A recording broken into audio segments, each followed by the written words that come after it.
아멘. 할렐루야. 우리 한번 인사하겠습니다. 당신은 하나님의 자녀입니다. 네, 한 번 더 인사할 때 자녀답게 삽시다. 할렐루야.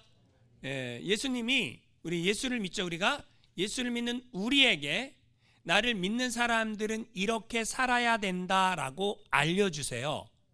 그죠? 그러니까 우리가 예수를 안 믿으면 그렇게 안 살아도 돼요. 근데 예수를 믿으면 그렇게 살아야 됩니다. 이걸 구체적으로 집약해서 한꺼번에 하신 말씀이 성경에 나와요. 그게 어디 나오느냐? 마태복음 5장, 6장, 7장에 나와요. 예수님께서 산에 올라가 앉으시니 제자들이 나온지라 입을 열어 가라사대 이르시되, 이렇게 시작되는 마태복음 5장, 6장, 7장을 뭐라고 얘기하냐면 산상수훈이라고 말해요. 왜냐하면 산에 올라가서 가르치신 예수님의 말씀. 그러면 예수님이 뭘 가르쳐주고 싶었습니까? 하나님의 자녀라면 이렇게 살아야 된다. 할렐루야. 그러니까 우리가 예수를 내가 믿는다면, 내가 예수를 믿는다면 예수의 가르침대로 살겠습니다. 할렐루야. 이런 각오와 이런 결단이 우리한테 있어야 한다라는 거죠. 그래서 예수님이 율법을 다시 말씀해 주세요. 율법을 다시 말씀해 주세요. 율법의 참된 의미가 뭐냐? 율법이 말하고자 했던 그 하나님이신 예수님이 율법을 만드신 이가 그 율법의 참된 의미가 뭔지를 우리에게 알려주시는 거예요. 그래서 우리는 살인하지 말라, 이 말이 진짜 사람을 죽이지 말라, 이 정도로만 해석을 했는데, 그게 아니라 마음으로만 사람을 죽여도 그건 살인이다 라고 예수님께서 다시 해석해 주시는 거예요. 간음하지 말라. 여러분, 간음이, 우리는 진짜 간음을 해야 간음인지라고 생각을 했는데, 예수님의 말씀은 뭐 한 거예요? 아니, 여자를 보고 마음에 음욕을 품는 자마다 이미 간음했다. 아니, 마음으로만 간음해도 간음이다 라는 거죠. 그리고 여러분, 지난주 말씀은 뭐예요? 이혼에 대해서 말씀을 하셨죠. 우리는 이혼에 대해서 어떻게 생각해요? 마음대로 생각하지만 예수님 말씀은 음행한 이외에 절대로 이혼해서는 안 된다라고 우리에게 알려주시는 거예요. 법이요, 구약의 법보다 예수님의 말씀 법이 더 강화됐어요? 약해졌어요? 어떻게 생각하세요? 약해진 것 같아요? 강해진 것 같아요? 여러분, 그 불조심할 때, 불조심 있잖아요. 불조심은 아무리 강조해도 지나치지 않습니다. 이런 표어가 있어요. 처음 들어보셨어요? 여러분, 초등학교 다닐 때 써져 있잖아요. 표어래요. 불조심은 아무리 강조해도 지나치지 않습니다. 제가 방화관리자 자격증이 있어요. 오, 그런 것도 있어요? 예, 방화관리자 자격증이 있어요. 한국에 가면 건물 있잖아요. 빌딩.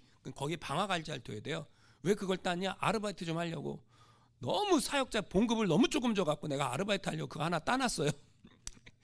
그랬는데 여러분, 소방법은요 강화됩니다. 소방법이 약화되지 않아요. 무조건 강화돼요. 근데 이상하죠. 구약 말씀은 우리에게 굉장히 엄합니다.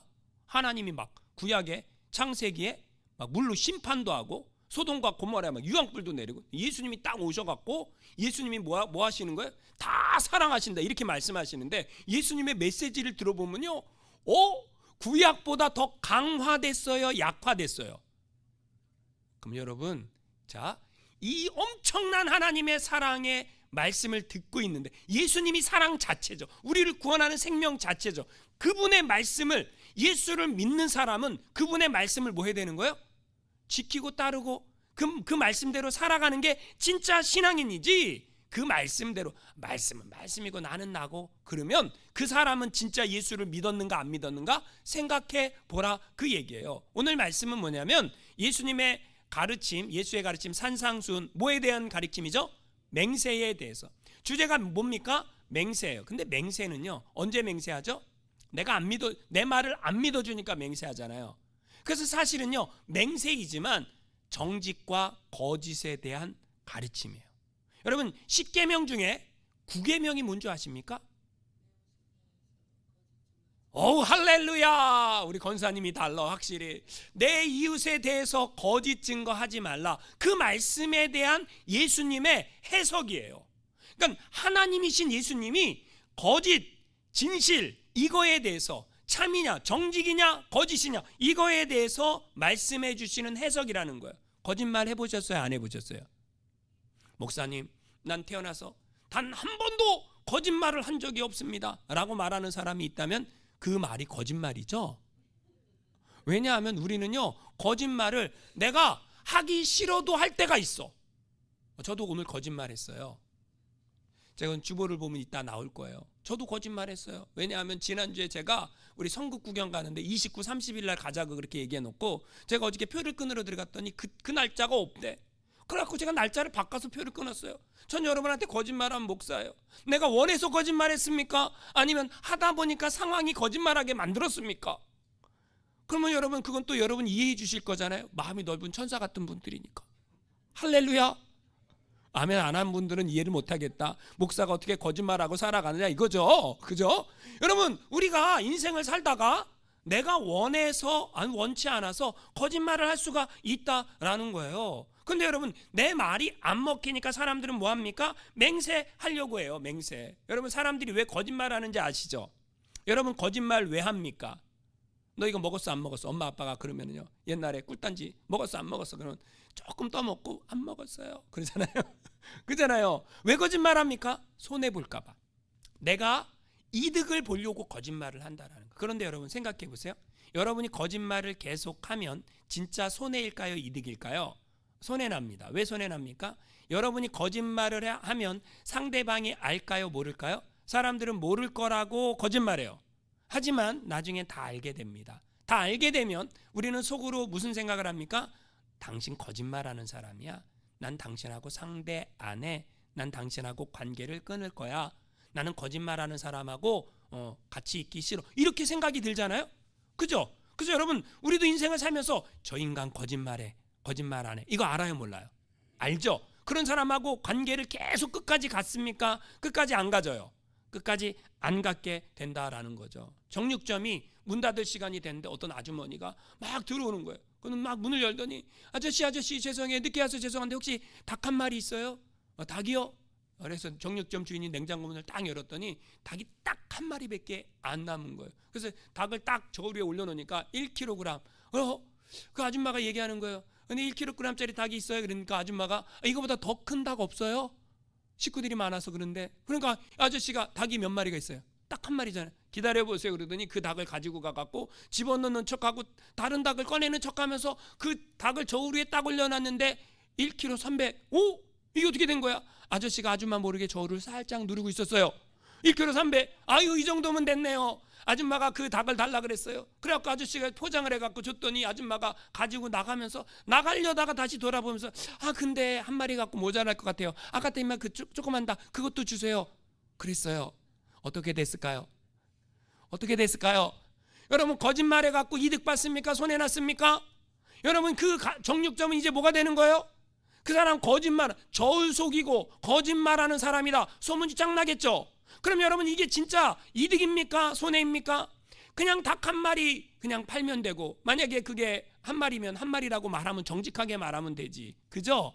여러분 서울대 박모 교수가 일반 시민 3만 명을 대상으로 조사를 했어요. 근데 사람들의 의식 속에 정직하게 살아야 된다 아니면 거짓말하고 부정직하게 살아도 된다. 어떻게 답을 했을까요? 73%의 사람이 정직해서 안 된다. 우리가 사회생활 하려고 하면 정직해서 안 된다라고 대답을 했습니다. 몇 퍼센트가요? 73%가. 와우! 여러분 그러니까 우리가 살고 있는 사회는요 정직하면 뭐 하는 거예요? 내가 손해본다라는 생각을 갖게 된다라는 거예요. 그도 그럴 것이 교회에서도요. 여러분 한국교회는 술, 담배를 금기시합니까? 거짓말하는 것을 금기시합니까? 한국교회는요 술, 담배 하면 마치 지옥 갈 사람처럼 얘기해요. 여러분 저도 미국에 산 지 꽤 됐어요. 이제 저도 미국에 산 지 벌써 16년 차 됐습니다. 근데 제가 미국에 살다 보니까 미국은요 술, 담배 하는 거는 그렇게 큰 죄가 아니야. 거짓말하는 게 더 큰 죄예요. 여러분 뭐가 맞는 것 같아요? 한국교회에서 말하는 술, 담배를 금하는 것을 강조하는 게 맞는 것 같아요? 거짓말을 금하는 게 맞는 것 같아요? 거짓말은 술 담배보다 더 큰 죄예요. 한국 교회는요, 그 거짓말하는 거에 대해서는 굉장히 관대해. 제가 왜 그런가 봤더니 성도들도 다 거짓말하고 있어. 성도들이 거짓말을 하고 산다라는 거예요. 여러분, 정치인들이 거짓말해요. 너무 입만 열었다 하면 거짓말 아니? 정치인들 거짓말하죠. 왜 거짓말을 할까요? 제가 참 많이 생각해 봤어요. 예수를 안 믿어서 거짓말을 해. 정치인들도 예수 믿으면 거짓말 안 해. 여러분, 사업가들이 거짓말합니다. 그래서 여러분, 한국의 외국인 노동자들이 코미디가 이런 코미디가 있었잖아요. 사장님 나빠요. 사장님 나빠요. 왜 나빠? 월급을 안 줘. 이 나쁜 놈들이. 한국 사람들이 좋은 사람들만 있는 게, 나쁜 놈들이 정말 많아요. 여러분, 거짓말을 왜 해요? 거짓말에서 내가 이득을 본다라고 생각하니까. 그런데 여러분, 거짓말은 누가 할까요?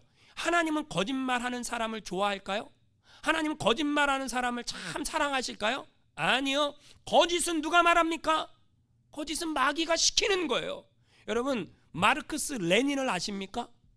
마르크스 레닌 누구예요? 라고 하는 분들은 이제 공부를 좀 해야 됩니다. 마르크스 레닌은 공산주의자들이죠. 마르크스 레닌, 공산주의를 만든 사람들이죠. 레닌이 이런 얘기를 했습니다. 레닌이 무슨 얘기를 했냐면, 목표를 위한 선동과 기만은 정당화된다. 이게 무슨 말이냐면, 내가 목표를 이루기 위해 사람들을 선동하고 사람들을 기만해도 그건 정당화될 수 있다, 이 얘기예요. 그럼 여러분, 이 말이 무슨 말이냐?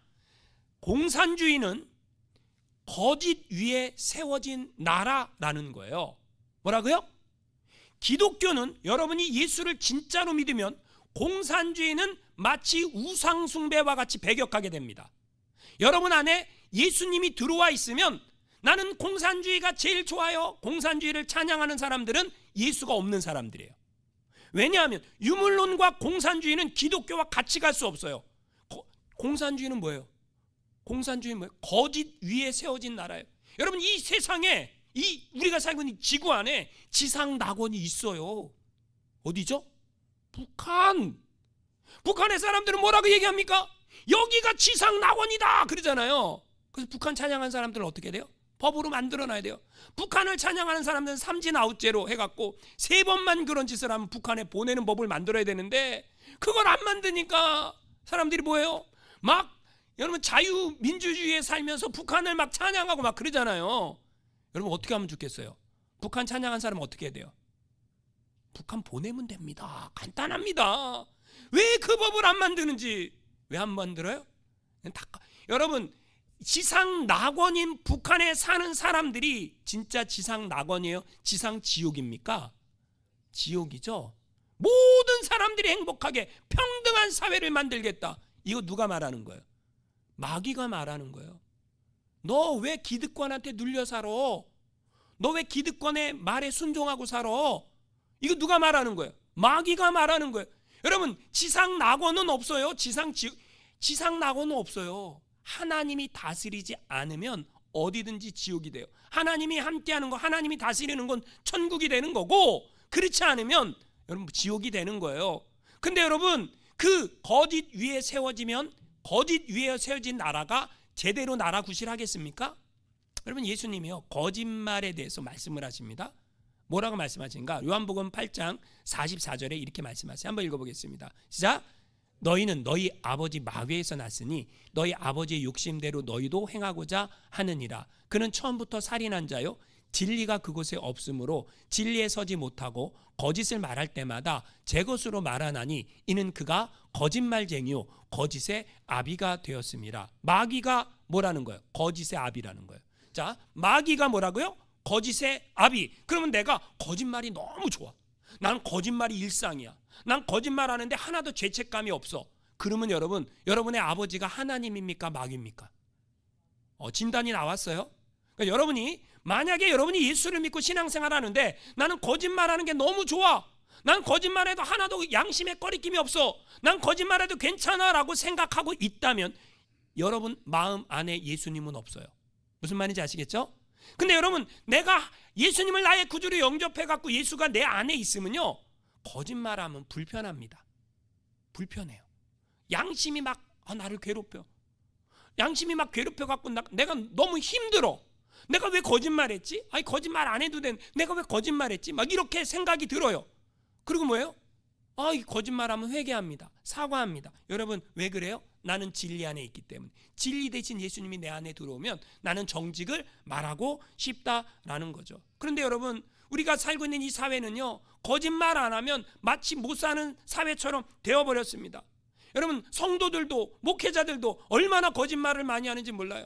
최근에 어떤 기관에서 조사를 했는데 목사님의 정직도가 승려와 아나운서의 정직도보다 못하다, 이런 결과가 나왔어요. 그도 그럴 것이, 이 목사님들이 하나님 믿는다 그러면서 하나님 사랑한다 그러면서 못된 짓을 너무 많이 해요. 한국의 서울의 서울 인근 어떤 교회 목사님이, 제가 TV 방송에 나오는 거 봤는데, 아니 목사님이 대형 교회인데 교회 헌금을 자기 마음대로 쓰는 거야. 다 그런 줄 알아요. 사람들은요, 한 사람이 그러면요 다 그런 줄 알아요. 아니에요. 그렇지 않습니다. 자기 마음대로 쓰고 명의가 목사 명의로 돼 있어요. 교회 제사 명의가 목사 명의로 돼 있어요. 그럼 그거 교회 겁니까? 목사 겁니까? 무슨 말을 하는지 잘 못 알아듣으시나 본데, 여러분 그 목사 겁니까? 교회 겁니까? 그러니까 사람들이 목사 안 믿어요. 그리고 세상 사람들은 뭐예요? 성도들 보고 저 바보들이다.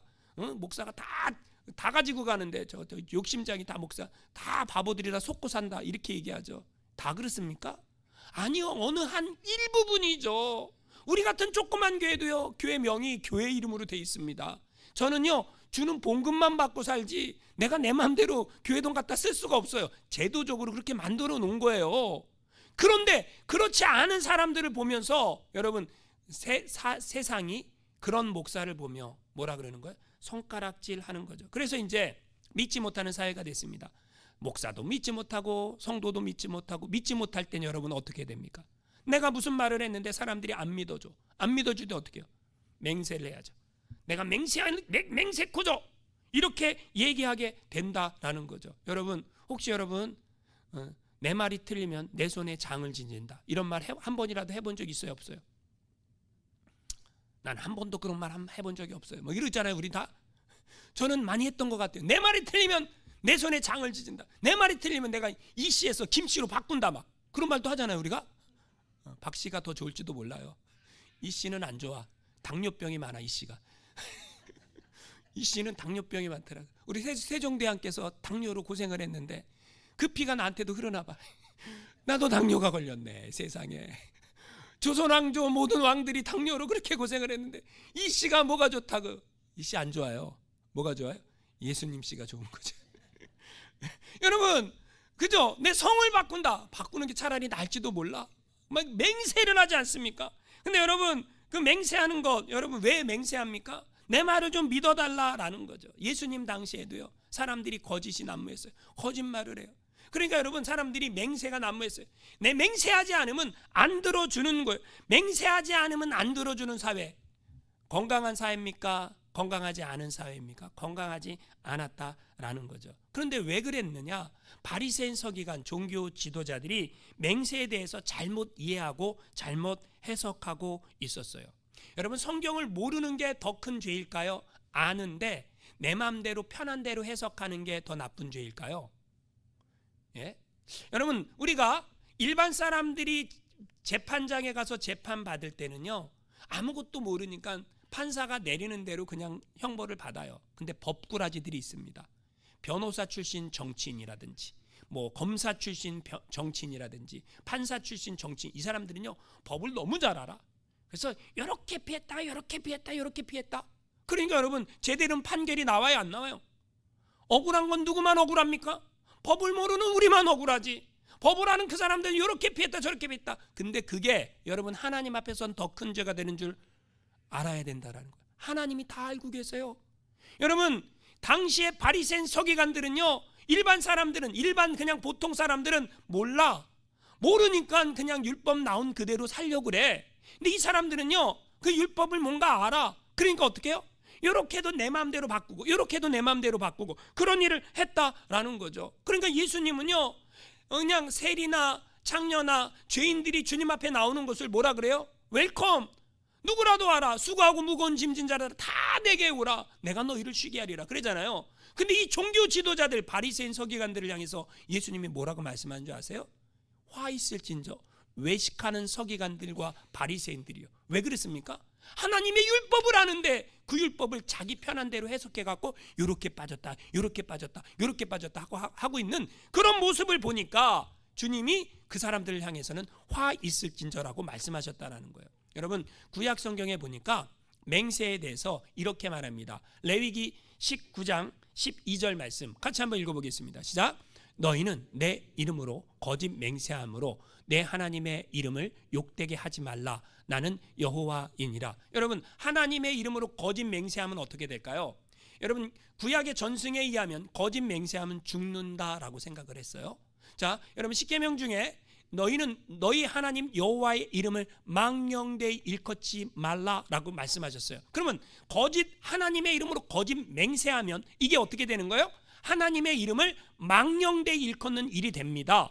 그러니까 계명을 범하게 되는 일이 있었다라는 거죠. 그럼 여러분, 무조건 맹세하면 안 됩니까? 아니요. 구약 성경에 보니까 여러분, 맹세 어쩔 수 없이 하나님의 이름으로 맹세하게 되는 경우가 있더라고요. 어떤 경우일까요? 출애굽기 22장 10절에서 11절 말씀 같이 한번 읽어보겠습니다. 시작.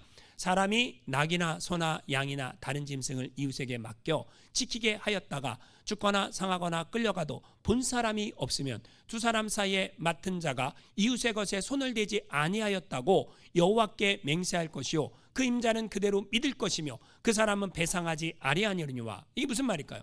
이런 거예요. 제가 여러분이 이해하기 쉽게, 이웃에 이렇게 사람이 사는 거예요. 사람이 사는데 이 사람이 한 10년 만에 휴가를 떠나게 된 거예요. 휴가를 떠나야 되는데 내 양과 소를 누가 돌봐줄 사람이 필요한 거예요. 옆에 있는 아주 친한 이웃에게 부탁을 하는 거예요. 내가 10년 만에 휴가를 가게 됐는데 네가 내 양과 소를 좀 봐줄 수 있겠니? 그러니까 이웃 아주 친한 사이니까 걱정하지 말라고, 내가 봐줄 테니까 지금 오랜만에 휴가 갔다 오는데 마음 편하게 한번 놀다가 쉬다가 오라고. 그래서 이 사람들이 먼 길을 떠나게 됐습니다. 그래갖고 이 옆집 사람들이 일주일 동안 그 양과 소와 가축들을 돌봐주게 된 거예요. 근데 잘 돌보려고 했는데 그만 사나운 짐승이 양을 한 마리 물어갔습니다.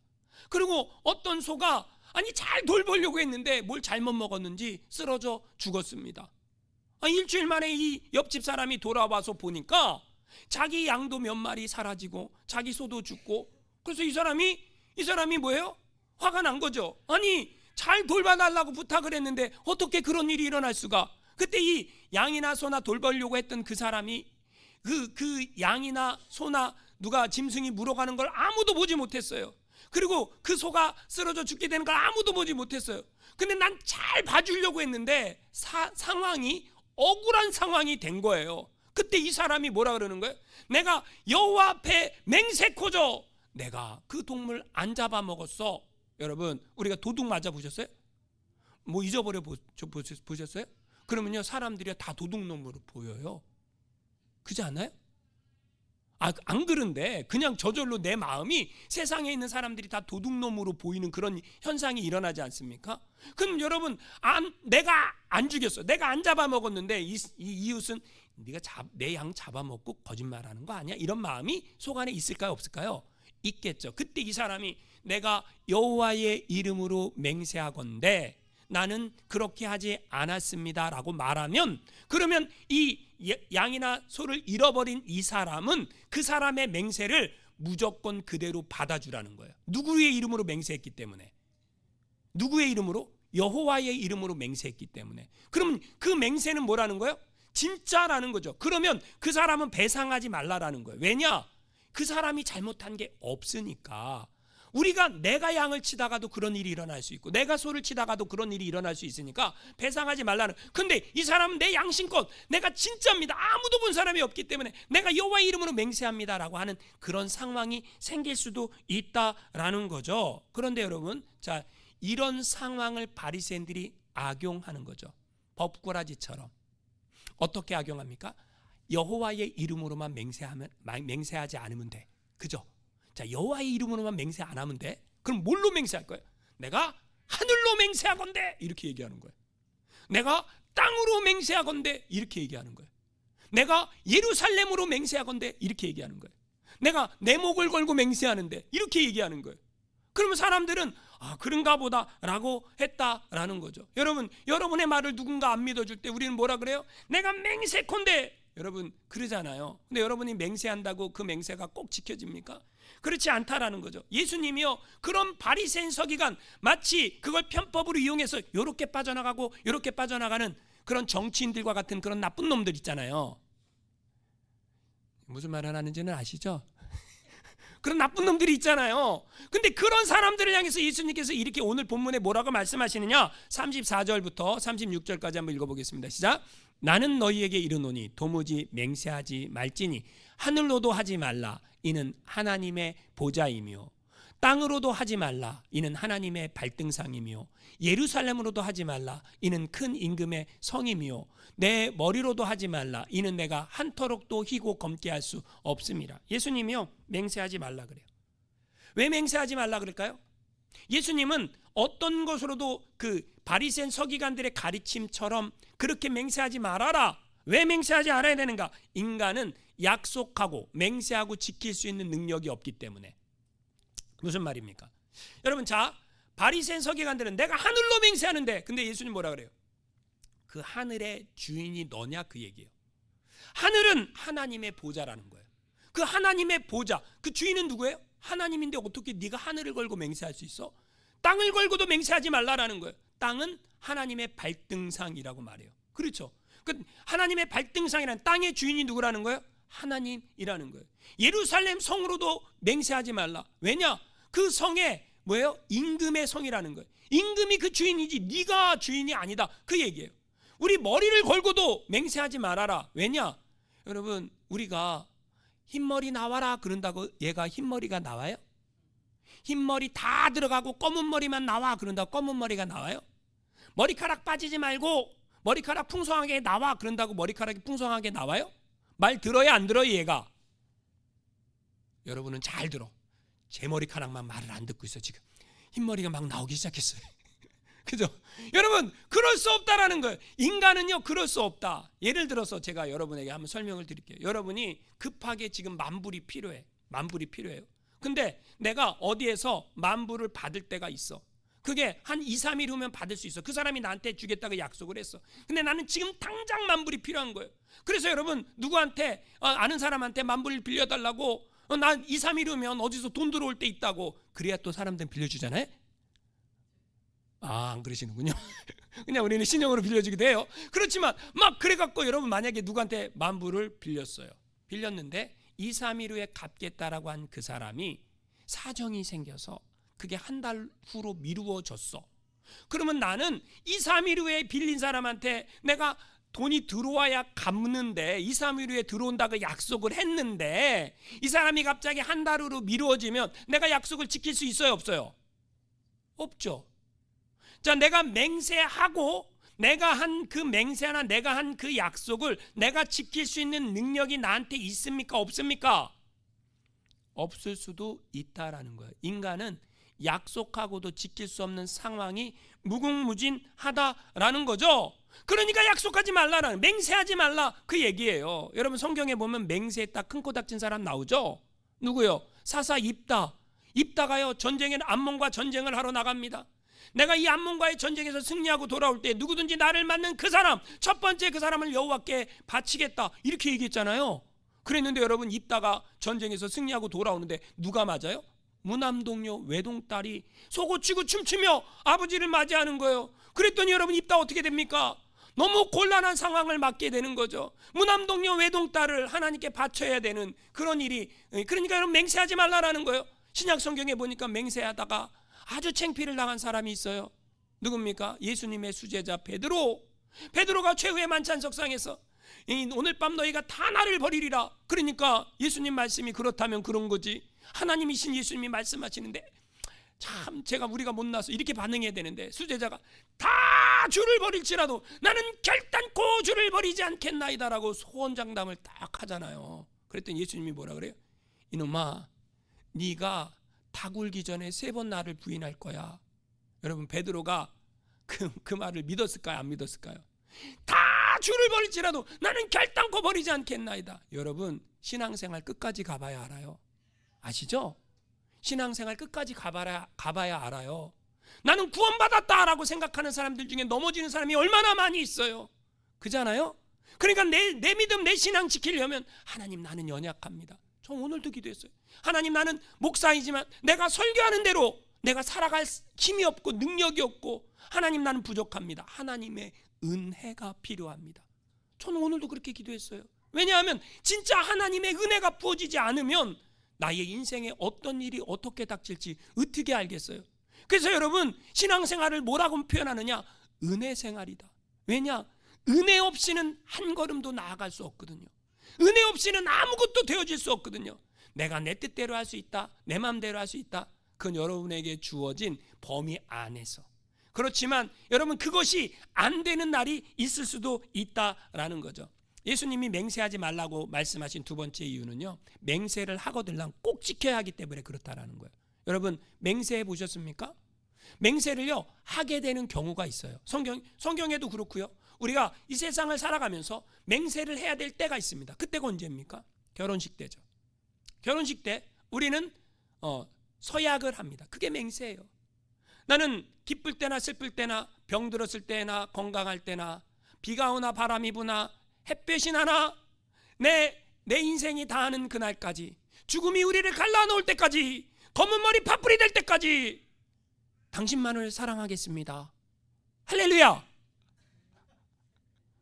아멘을 안 하면 어쩌자는 거예요, 제가 지금. 아멘을. 여러분, 약속해놓고 약속 지켜야 안 지켜요? 그럼 그런 약속 하라는 거예요. 그 약속은 해야 돼요. 그 약속은 해야 됩니다. 그 약속 하고요. 그 약속한 걸 뭐 해야 되는 거예요? 지켜야 되는 거죠. 지켜야 되는 거예요. 그런데 예수님 말씀은 그럴 때는 지켜야 되지만, 맹세를 한 거면 꼭 지켜야 되지만, 맹세한 거를 지킬 수 있는 능력이 우리는 없기 때문에 지킬 수 없다라는 거예요. 그럼 여러분, 맹세는 누구만 하고 누구만 지킬 수 있다라는 거예요? 하나님만. 여러분, 하나님은요 약속한 것을 지킵니까 안 지킵니까? 지키십니다. 창세기 12장 2절 말씀 읽어보겠습니다. 시작. 내가 너로 큰 민족을 이루고 내게 복을 주어 내 이름을 창대케 하리니 너는 복이 될지라. 하나님이 누구한테 하신 말씀이요? 아브라함에게 하신 말씀입니다. 아브라함한테 너로 큰 민족을 이루고 너에게 복을 주어 너 이름을 창대하게 하리니 너는 복이 될지라. 그래 여러분, 우리가 중요한 게 뭐예요? 예수님이 산상수훈에서 팔복을 얘기하셨죠. 그 복은 세상적인 복이 아니에요. 내가 복의 통로가 되는 거예요. 내가 복 자체가 되는 거예요. 예수를 믿은 우리가 복의 통로가 되어서 내가 선포한 대로 내가 축복의 통로가 되어 나를 통해 잃어버린 영혼들이 하나님 앞에 돌아오고, 나를 통해 하나님 나라가 확장되고 내가 복이 되는 거예요. 자, 아브라함의 하나님이 이렇게 얘기했어요. 큰 민족을 이루겠다 그랬는데요, 큰 민족을 이루려면 뭐가 태어나야 돼요? 자식이 태어나야 돼. 자식을 안 줘. 아브라함이 기다렸는데 안 줘. 창세기 15장에 아브라함이 하나님께 기도합니다. 삐졌어요. 아브라함이 삐져갖고 이렇게 기도하는 거예요. 하나님, 나의 상속자는 이 다메섹 사람 엘리에셀입니다. 이렇게 기도하는 거예요. 이게 무슨 얘기예요? 하나님, 큰 민족 이루겠다가 약속해놓고 자식도 안 주고 무슨, 그러면 내 상속자가 자식이 없는데 이 다메섹 사람 엘리에셀이 되는 거지. 내 자식한테 줘야 되는데 내 자식이 없으니 삐졌죠?